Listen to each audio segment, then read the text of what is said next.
Greetings everybody, welcome to Exile, another episode.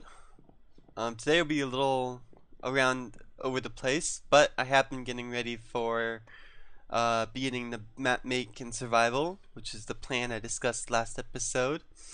It'll be kind of haphazard because oh, doomed to fall by a ghast. See what I mean by haphazard? Um, I had plans to put out another video today, to work on it and get it going, and that would, the basics of it is not supposed to be out and about. PvP map review video, the guidelines for how I'm going to review PvP maps in the coming future, because that's what I've been wanting to. That sentence came out very stuttery. That's what I've been wanting to do for quite a while. Lots of free beef here. And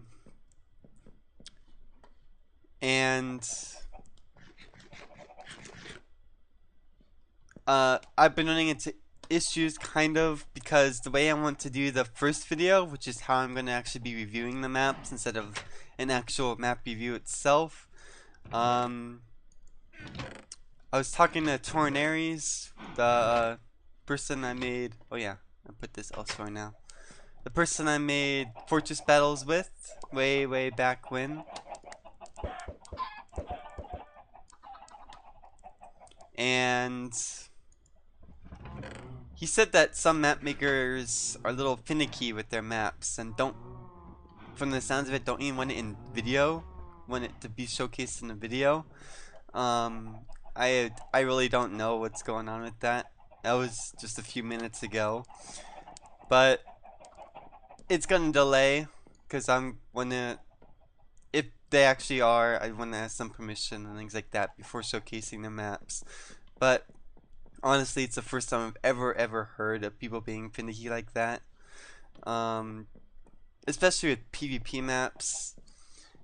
I don't understand why some PvP map makers don't release the map download, because it's even in the nature of the genre, PvP maps need a download. Or else it's just like it loses points already in my books if it doesn't even have a map download. Because you want to practice on the map. It's not an adventure map where you want to play it blind. It's a PvP map and you actually want to play the map. But I don't know what some people's thinkings are on that, but regardless, it's not my own. All my maps I prefer to have Creative Commons attribution. Just how I like to roll. All my videos are that as well, Creative Commons attribution, through YouTube licensing. I'm getting like lower FPS for some reason. Yeah, why is that? 13 week 9C. It's probably smooth lighting. We'll just turn it off for now, I guess. Is it better? I don't know. I usually get around 60 normal. Oh, now it's about 40. It seems better. I'll keep it like that. Sorry if you don't like smooth lighting, but until they fix that bug, I'm gonna have to deal with it when I record. So anyways, that's what I'm looking at. I have to deal with that issue. Regardless of what my stance is, I will deal with it properly. No pun intended, proper English. But yeah, it was. Oh, if somebody else is online and they're in the Nether, because he's doomed to fall by a ghast, he must be in the Nether. I guess you could sleep off the day if the other people are in the Nether. Good to know. Sleep off the night, I mean. But anyways, aside from all that, I'll get on to talking about the actual subject, and it looks really... I don't like smooth lighting either, so I'll have to suffer through it. But anyways, I've been working around here preparing for map building, because I wasn't really ready yet. And I did this little cow... Oh, this chicken... I did an automatic chicken farm in here, but as you can see, upon relogging, every single chicken escaped except one. And basically, all this does is there's eggs in there, it will shoot them out. But I ran into issues. If these two glass blocks are dirt, all the chickens suffocated. And apparently, like this as is, they will glitch out through the blocks when you relog. So annoying, that bug. And it's back, and it just won't leave. But anyways, this is my main chicken farm. I just throw eggs in there when I walk past and just pick them up like this.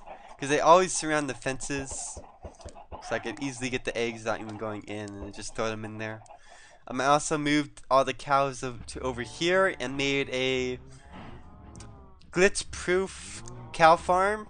I made the walls like this, and then when the cows do glitch out, and a lot do, they'll glitch through into this area, and eventually they'll wander back in. So that's what happened here. I've been on long enough that they all wandered back in, and they won't glitch out twice. They'll have to glitch out through two fences to glitch fully out into the open. And so that's done there. And I've been redoing it and getting a ton of leather in preparation to make item frames and stuff for the maps and books and all sorts of things. I've also been getting sheep going. They're so loud as always, but what can you really do about that? Nothing unless you're Mojang, or modder, I guess. Anyways, that's that. Just been preparing around here. Not much trees. The trees aren't new though. But my main work has been down below. Actually, no, it's been in two areas, but down below is the quickest, so I'll go there first. This mine I've actually repurposed into the actual where I'm gonna actually build the map, and I've been gathering resources here. I've been storing resources here, all the cobble you could guess, some obsidian still. I gifted Sugoi a ton of obsidian for his project, and I gifted Proper some slimes because I had a ton from down here that I don't really plan on using. You can see why I might have a ton down here. Ha! Looting! Get down.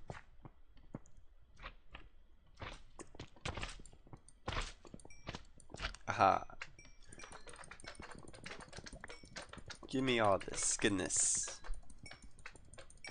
I also gave 3-2 some string for his witch farm that he's building.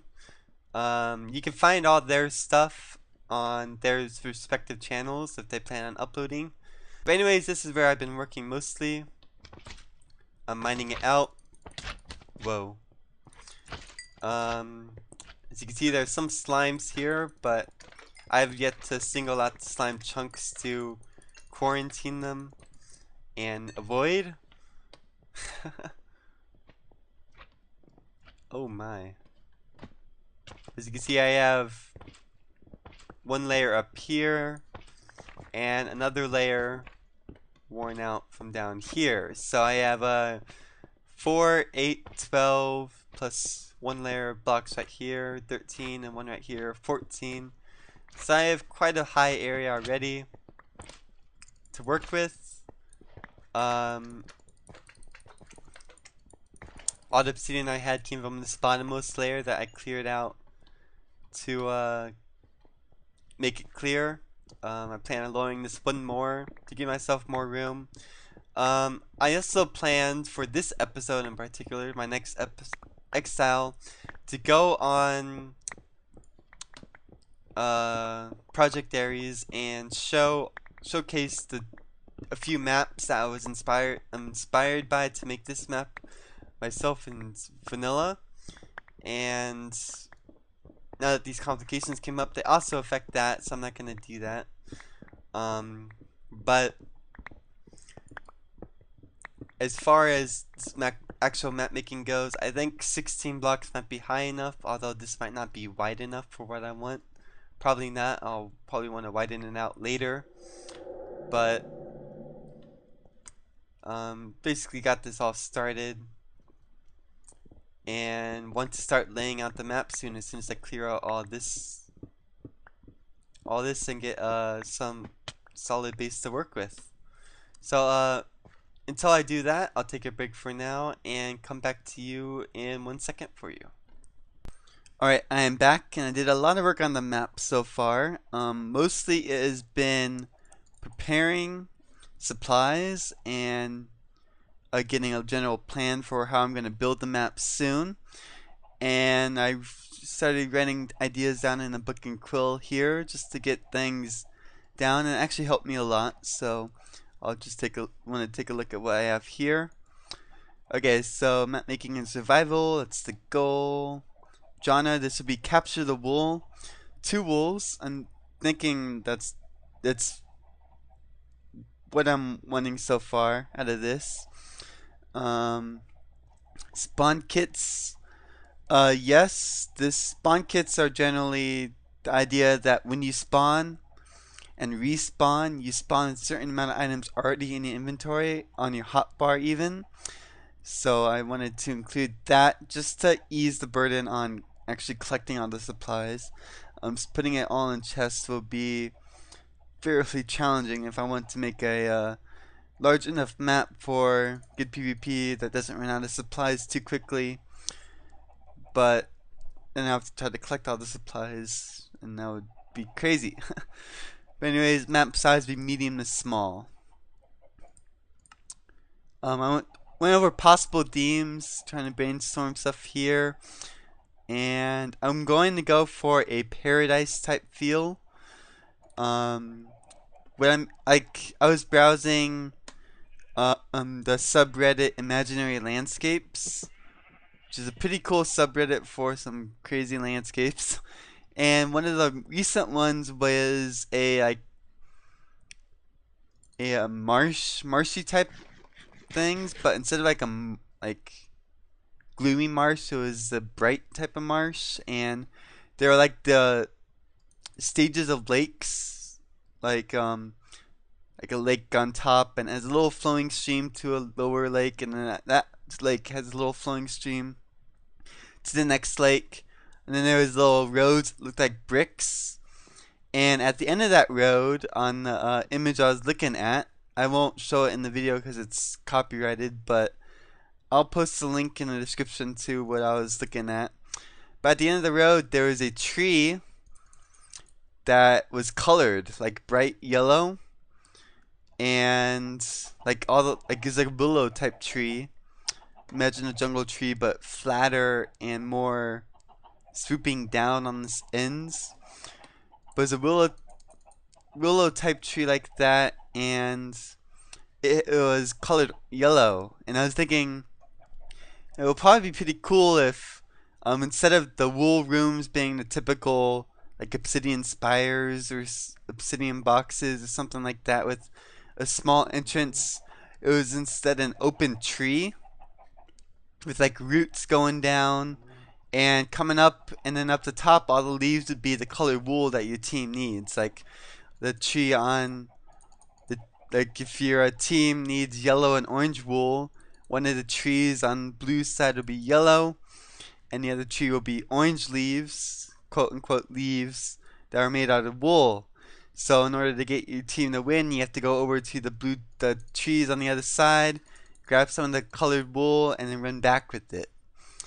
And I think that would be a pretty cool feature. Obviously, blue team cannot touch those trees themselves, and fire will have to be prohibited because you don't want those trees to burn down at all. You got blocks to avoid here, lava and fire. I want to avoid that because, especially if I go with that tree idea, I don't want those trees catching fire and burning up all the wool that a team needs to win. That would be very, very bad. So I don't want that to happen at all. No lava on the map, no fire or flint and steel on the map readily available either. I also want to avoid diamonds and gold. These are mainly because One, in the CTM map, diamond armor is overpowered because um, your goal is just to get to the end and come back. And if you have full diamond armor, you could easily survive the run through. And then if you're in a protected area, you could have time to recover. Then you could survive the run back. Um, on Destroy the Core map, where you have to sit there and mine an obsidian core, you're very vulnerable for 15 seconds, so diamond armor isn't quite that overpowered. But on the capture wool map, I think it's fairly overpowered.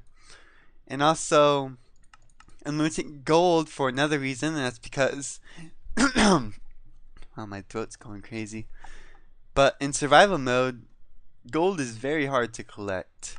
Um, like I could try placing some here and there, but not enough for a huge supply of armor, which is what I really am going for. The top tier armor will be iron armor, most likely. Maybe some special armor beneath the trees that only they could only get if you're on that team beneath your own tree. And other things like that. Maybe. I don't know. Maybe save the gold for golden apples or something else. That'll be more fitting for the paradise type map. And also avoid TNT at all costs, because that won't really work that well. But anyways, I'm gonna replacements since I can't use a bedrock in survival mode. I'm gonna be using obsidian instead, and that's another reason why I wanted to avoid diamonds, because if the bottom of the maps and the bottom of the islands I'm gonna show you in a minute are obsidian, then if you have a diamond pick, you could actually remove the island completely, and I don't really want that to happen. If your team is good enough and willing enough to punch through the obsidian for 4.5 minutes, I will allow that, but because I think kind of deserve it if you're gonna do that, and it won't really be worth it in the end. So I don't think any team actually will do that as a viable strategy. But diamond picks would be overpowered and removing the land that a team could cross, making it practically impossible to win, which is I don't want at all. So that's why I'm not providing diamond picks on the map. The wolves for red team, they'll be trying to collect orange and yellow. I think those two colored trees will look pretty cool. And blue team will be trying to collect purple and cyan, like a huge purple tree and a huge cyan tree. I think those will be good. I wrote these down mostly so I could prepare and get those supplies ready. With my sheep over here, I wanted to make sure to maybe get rid of the colors I don't need or want and replace them with the colors I do. Since it's fairly easy to re-dye sheep a certain color, with like it's easy to get all 16 dye, or there aren't 16 dye, but all 15 types of dye, to get all the sheep, to re-dye all the sheep fairly easily. Might as well just keep them all what color I need at the time instead of all 16 random like that. Blocks needed is this page, basically going what blocks I will need to collect over time. Lots of obsidian, getting water, wool colors, wood, mossy cobble, and cobblestone. There was a brick road leading to the trees in the other in the image, but I'm thinking mossy cobble and a cobble brick path would look the best because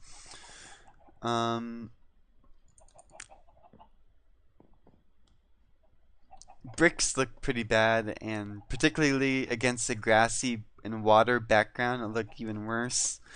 I don't really want to see that, so I'm going to go with mossy cobble instead. I wrote bricks up here, but in books you can't edit up. You can't use arrow keys and cursors. You have to actually delete everything and go back to delete bricks on top, which is frustrating. But anyways, here are the basic spawn kits I'm thinking of. Slot 1 would be an enchanted bow, stone sword, iron pick, iron axe, stack of quartz. I'm thinking on a paradise type map that would look really cool. Glowstone, stack of glowstone, and pink wool for red team and light blue wool for blue team. It might be pretty cool to see those two colors plus the quartz and the glowstone mix and match on all the bridges. It'll be pretty cool to see all that.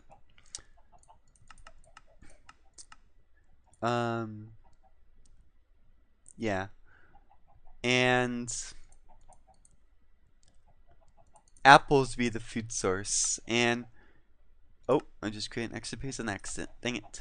But anyways, I was thinking that if quartz would be the main type of block to bridge with, and iron pick is what you have, I was kind of testing it out here, and it seems like a good speed. Yeah, I like the speed of mining. Maybe efficiency 1 on the iron pick. Definitely unbreaking 3 or something crazy high. When I'm actually building the map and getting the kits all ready, I'll only put the kit in a chest that I want, and then just have that be just a chest. But anyways, that's everything here, so might as well show you the main building I've done after all the preparing and stuff is down here. I believe I showed you where I was gonna work down here last time. Yeah, but I actually completed it. I cleared out all the stone in that rectangular room, and I went all the way down to bedrock. Here's the layout I'm going to show you, but I went all the way down to bedrock, and at the bottommost layer I added glass and used the bedrock here as well. And this is a mob proof floor for no slimes and things like that, so that's why I went with that. But here is the actual layout of the map that I worked quite a bit on just now. I'm going to go up and show it better. Great, now I have noise here. But as you can see, it's a crescent shape. I think that would be a really cool feature to have it be moon shaped. Paradise map, moon shaped, lots of light colors like pink and light blue wool, quartz blocks, and all that going on. Lots of green. I'll have to change the biome and MC it when I do that, because I don't want to find a biome that I'm happy with to build it. I'll just build it here instead. But anyways, okay, for example, here's red spawn. They have this little downhill path here. I'm thinking of adding the iron. No, wait, never mind. I'm gonna add iron blocks. Iron blocks somewhere else. But anyways, this would be like kind of like a stepping stone down those water ponds into the main area. And there'll probably be little bridges to this island and this island. Maybe that island too, to connect these 3 parts together.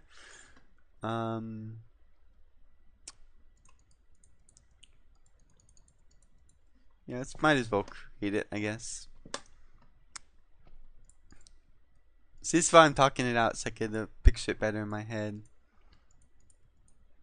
I'll use this wood for now. But like bridges here, here, and there.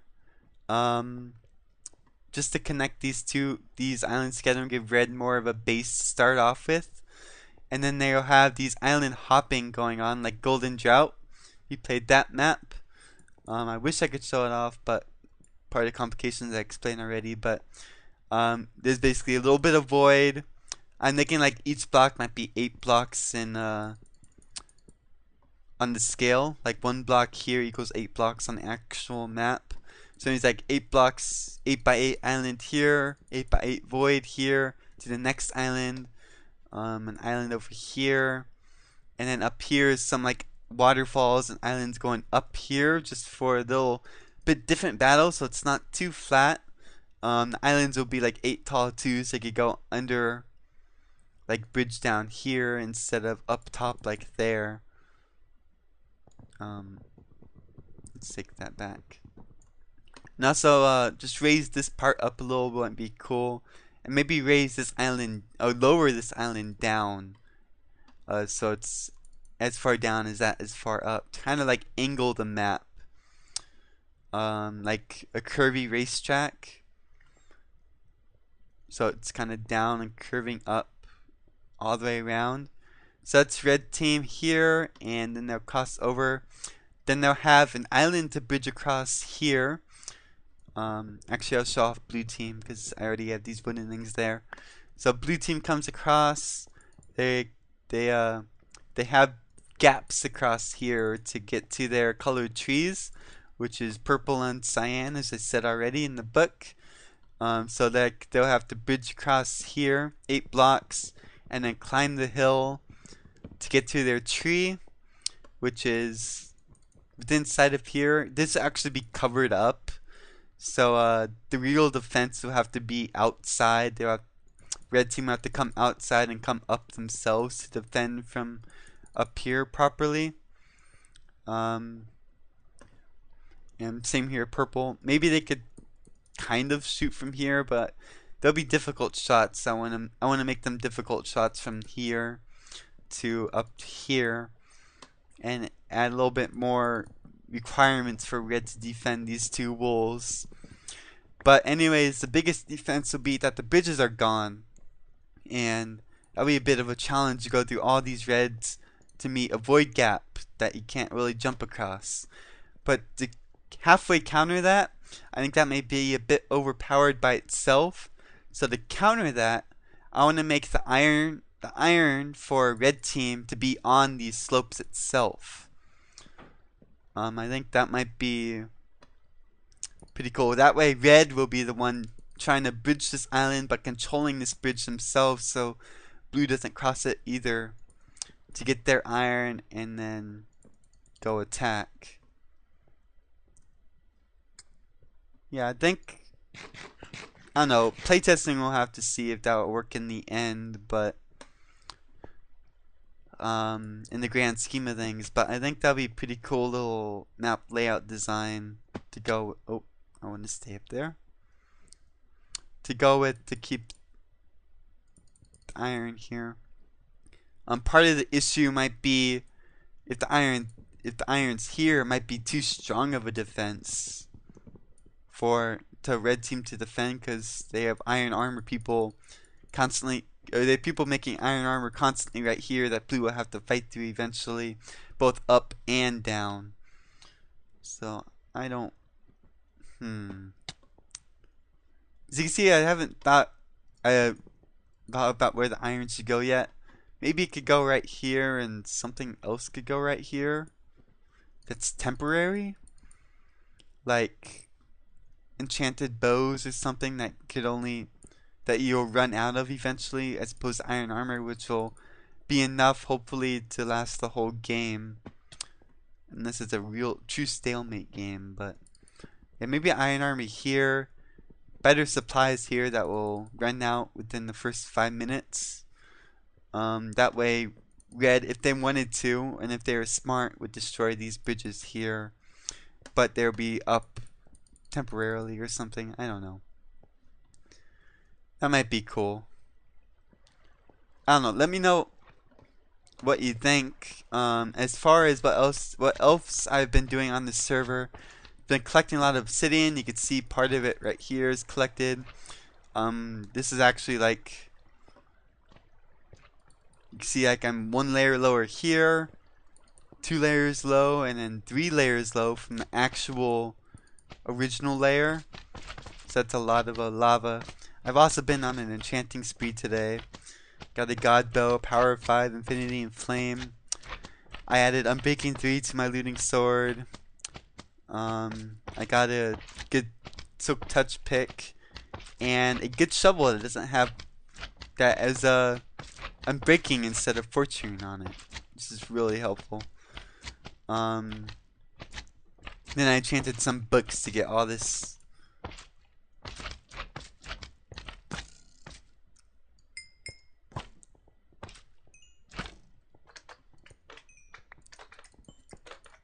Yeah, whoops, a little bit of a stop it slime moment, but anyways, that's my plan so far for the map. I am when making a map, it is best to start with the smallest detail first. That way you could work up to the biggest detail. and that way you won't like make the smallest detail too small to work with properly. So my first steps will be making these small islands. Remember, I'm only making half the map, so I'll make this island, uh, maybe all 5 of these, because it'll be kind of hard to split that in half. So all 5 of these, this, and then everything on the screen here, all the quartz and the these trees would be pretty fun to make, I think. But now that I think about it, underground might be too small to work with. It'll be too annoying, kind of. I needed it, desperately needed like all the obsidian and all the stone and cobblestone. The islands will be made of cobblestone and stuff, but maybe I'll turn tile drops off. In the config file, in the MBT file, so that way when you break a block, you won't actually get it back. I don't know. It'll be really cool to get selective block breaking back, so you can, or selective tile drops. So you could get like, you can't get stone blocks, stone and cobblestone back, but you can't get quartz and the wool. Oh yeah, you can't. I can't really turn tile drops off because they won't be able to get the wool out of the trees. I don't know. But that'll be kind of, this crescent shape would be cool. Maybe something there for decoration, but not for actual map play. But maybe I'll have to build this on the surface, I'm thinking. Although I do not know where in the actual world I could build it on. There's a cool little not interactive, but a cool map overview that I could try to take a peek at. But I don't know. Maybe I can find a good biome for this sort of grass I'm going for a paradise map. Anyways, let me know what you think about the layout and actual map descriptions and all that.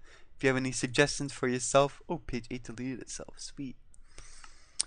If you have any suggestions regarding all of this. This is not in order, by the way. The blocks most likely be clumped together, and the other things will be separate too. Most likely, how it would appear on my own hotbar if I was playing it myself.